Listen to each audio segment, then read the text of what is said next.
ఓం. మనం ఎంతో ఉత్సాహంగా ప్రేమతో ఒక సాధన మొదలుపెడతాం కదా. కొన్ని రోజులు చాలా శ్రద్ధగా ఆనందంగా సాగుతుంది. కాని నెమ్మదిగా జీవితంలోని పనుల మధ్యలో ఆ పట్టు ఎక్కడో సడలిపోతుంది. మళ్ళీ మొదలుపెట్టాలి అని మనసులో బలంగానే ఉంటుంది. కాని ఏదో తెలియని బరువు మనల్ని ముందుకు వెళ్ళనివ్వదు. మనలో చాలామందికి ఈ అనుభవం ఎదురయ్యే ఉంటుంది. నియో ఏన్షియంట్ విజ్డమ్ తెలుగుకు ప్రేమతో స్వాగతం. మనం పతంజలి మహర్షి మనకు ప్రసాదించిన 195 దివ్యమైన యోగ సూత్రాల పవిత్ర యాత్రలో కలిసి ప్రయాణిస్తున్నాం. ఈ అద్భుతమైన యాత్రలో మనం ఇప్పుడు 13వ మెట్టుపై అడుగుపెడుతున్నాం.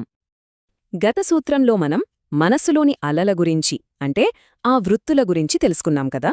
సరే, ఆ అలలు ఉన్నాయని తెలిసాక మనలో సహజంగానే ఒక ప్రశ్న మొదలవుతుంది. ఇంతకీ ఈ అలలను శాంతపరిచి ఆ ప్రశాంతమైన నిశ్చలత్వాన్ని, ఆ నిరోధ స్థితిని ఎలా అందుకోవాలి, ఎలా సాధ్యం? ఆ ప్రశ్నకు ఒక ప్రేమపూర్వకమైన సమాధానమే ఈరోజు మనం తెలుసుకోబోయే సూత్రం. మన జీవితంలో అప్పుడప్పుడు మెరుపులా వచ్చి వెళ్ళిపోయే ఆ శాంతిని ఎప్పటికీ మనతోనే ఉండే ఒక అచంచలమైన అంతరంగిక స్థితిగా ఎలా మార్చుకోవాలి? ఆ రహస్యాన్ని ఈ సూత్రం మనకు అందిస్తుంది. ఒక్కసారే మెల్లగా లోపలికి శ్వాస తీసుకోండి, బయటకు వదలండి. ఇప్పుడు మన హృదయాలను తెరిచి పతంజలి మహర్షి అందించిన ఈ దివ్యమైన వాక్కులను మనసు పెట్టి శ్రద్ధగా విందాం. తత్ర స్థితౌ యత్నో భయాసః, తత్ర స్థితౌ యత్నోభ్యాసః, తత్ర స్థితౌ యత్నోభ్యాసః. ఈ దివ్యమైన సూత్రంలోని ఒక్కో పదాన్ని మనం ప్రేమతో అర్థం చేసుకుందాం. మొదటగా తత్ర అంటే అందులో, ఏ స్థితిలో?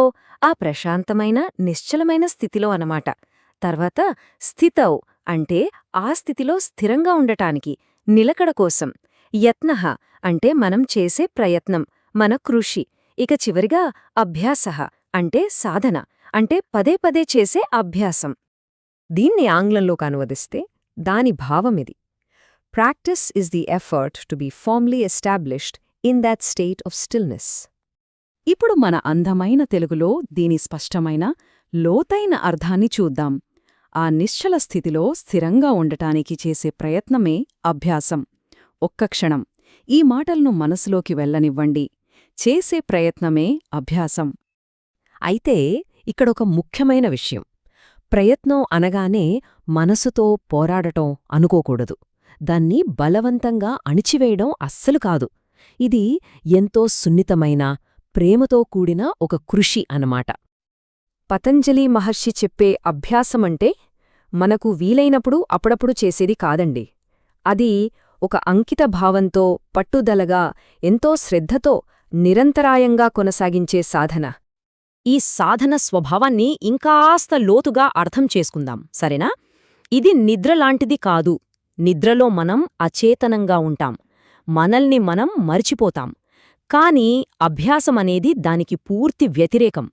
ఇది పూర్తి స్పృహతో, ఎరుకతో, మనస్సు దారి తప్పిన ప్రతీసారీ దాన్ని తిరిగి ప్రేమగా నిశ్చలత్వం వైపు తీసుకువచ్చే ఒక చైతన్యవంతమైన చర్య. ఇక్కడ శాస్త్రమేం చెబుతోందంటే, నిరంతర అభ్యాసం లేకుండా మనస్సును దాని పునరావృత్త మార్పుల నుండి ఆత్మ యొక్క మార్పులేని స్థితికి మళ్లించలేము. అంటే అర్థమేంటంటే, ఈ స్థిరమైన, ప్రేమపూర్వకమైన ప్రయత్నం ఒక్కటే మనస్సులోని గందరగోళాన్ని దాటి ఆ నిజమైన అంతరంగిక శాంతిని చేరడానికి మనముందున్న ఏకైక మార్గం. అందుకే అభ్యాసమంటే మనల్ని మనం విమర్శించుకోవడం కాదు, అయ్యో నా మనసు మళ్ళీ పక్కకి వెళ్ళిపోయింది అని నిందించుకోవడం కాదు. అభ్యాసమంటే స్వీయ కరుణ. దారి తప్పిన ఒక పసిబిడ్డను తల్లి ఎంత ప్రేమగా దగ్గరకు తీసుకుంటుందో అంత సున్నితంగా మనసును తిరిగి మన కేంద్రానికి తీసుకురావడమే అభ్యాసం. ఈ మాటలు మనసుకి దగ్గరగా అనిపిస్తుంటే ఈ విశ్లేషణ చివరి వరకు నాతోనే ఉండండి. సాధన కోసం ఒక ప్రత్యేకమైన ఆశీర్వాదం వేచి ఉంది. ఈ నిరంతర సున్నితమైన సాధనలో ఎంత శక్తి దాగి ఉందో తెలుసా? దీన్ని అర్థం చేసుకోవడానికి ప్రకృతి మనకు నేర్పించే ఒక అందమైన పాఠాన్ని చూద్దాం రండి. ఒక నవి చెప్పే వివేకాన్ని విందాం. ఒక చిన్న సెలయేరుని ఊహించుకుందాం. దాని ప్రవాహం మొదట్లో చాలా బలహీనంగా ఉంటుంది. కాని అది ఆగదు. పగలైనా రాత్రైనా ఎండైనా వానైనా అది ప్రవహిస్తూనే ఉంటుంది. దాని అసలైన శక్తి దాని వేగంలో లేదు, దాని నిరంతరాయమైన ప్రవాహంలో ఉంది. కొన్ని వేల సంవత్సరాల పాటు అలా స్థిరంగా ప్రవహించడం వల్లే అది కఠినమైన రాళ్లను సైతం తొలిచి లోతైన అద్భుతమైన లోయలను సృష్టిస్తుంది. ఆ నది ప్రవాహం ఎలాగైతే భూమిపై ఒక చెరగని మార్గాన్ని సృష్టిస్తుందో, మన స్థిరమైన, ప్రేమపూర్వకమైన అభ్యాసం కూడా మన చేతనలో శాంతి యొక్క లోతైన మార్గాన్ని చెక్కుతుంది. ఆ మార్గం ఎంత లోతుగా మారుతుందంటే చివరికి మనసు అలవాటుగా ఆ శాంతి మార్గంలోనే ప్రవహించడం ప్రారంభిస్తుంది. అమ్మో, ఇంత గొప్ప భావన అని భయపడాల్సిన అవసరం లేదండి. ఈ నదిలాంటి ప్రవాహాన్ని మన జీవితంలో ఎలా ప్రారంభించాలి? చాలా సులభం. కేవలం ఒక్క శ్వాసతో, ఒక్క రోజుతో మొదలుపెట్టవచ్చు. మొదటిగా ఒకే ఒక ఆధారాన్ని ఎంచుకోవాలి. అది మన శ్వాస కావచ్చు, లేదా మనకి ఇష్టమైన ఒక దైవనామం కావచ్చు.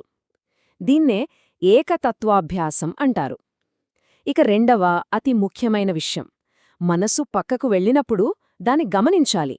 దానిమీద కోపం తెచ్చుకోవడం, విసుక్కోవడం కాదు. ఓ నా మనసా, దారి తప్పావా, పర్వాలేదు, రా మళ్ళీ మనం మన శ్వాస దగ్గరకు వెళ్దాం అని ఎంతో సున్నితంగా, ఎలాంటి తీర్పు లేకుండా దాన్ని వెనక్కి తీసుకురావాలి. ఈ తిరిగి తీసుకురావడమే అసలైన అభ్యాసం. ఒక విషయం మనం ఎప్పుడు గుర్తుంచుకోవాలి. మన సాధన యొక్క విజయం ఎన్ని గంటలు కదలకుండా కూర్చున్నాం అనే దానిలో లేదు, లేదా మనసు ఒక్కసారి కూడా పక్కకు వెళ్లలేదా అనే దానిలో అస్సలు లేదు. మన సాధన యొక్క నిజమైన కొలమానం మనం ఎన్నిసార్లు ప్రేమతో, ఓపికతో, కరుణతో మన కేంద్రానికి తిరిగి వచ్చాము అనే దానిలోనే ఉంది. సరే, ఈ ప్రేమపూర్వకమైన అభ్యాసాన్ని మనం మొదలుపెట్టాం. కాని ఈ అభ్యాసం గట్టిగా పాతుకుపోయి జీవితంలోని ఎలాంటి ఒడిదుడుకులైనా, ఎలాంటి తుఫానులైనా తట్టుకుని నిలబడేంత అచంచలంగా ఎలా మారుతుంది? ఆ రహస్యమేంటి? ఈ ప్రశ్నకు సమాధానం మన తదుపరి సూత్రంలో దాగి ఉంది. ఆ ప్రయాణానికి సిద్ధంగా ఉందాం? ఇక మనం ఈ విశ్లేషణ ముగింపుకు వస్తున్నాం. ఇప్పుడు చెప్పబోయే ఈ మాటలను హృదయానికి దగ్గరగా తీసుకోండి. ఈ పవిత్ర యాత్రలో మనం ఇప్పటికే ప్రయాణించిన మార్గంలో ఎన్నో అందమైన అంతర్దృష్టులు, జ్ఞానముత్యాలు ఉన్నాయి. వీలైతే ఈ ప్లేలిస్ట్లోని మునుపటి సూత్రాలను కూడా ఒక్కసారి చూడండి. సాధనం మరింత బలపడుతుంది. మనం ఈ దివ్యమైన ప్రయాణాన్ని ఇలాగే కలిసి కొనసాగించడానికి ప్రేమతో ఈ ఛానల్కు సబ్స్క్రైబ్ చేసుకుని ఆ గంట సింబల్ని నొక్కండి.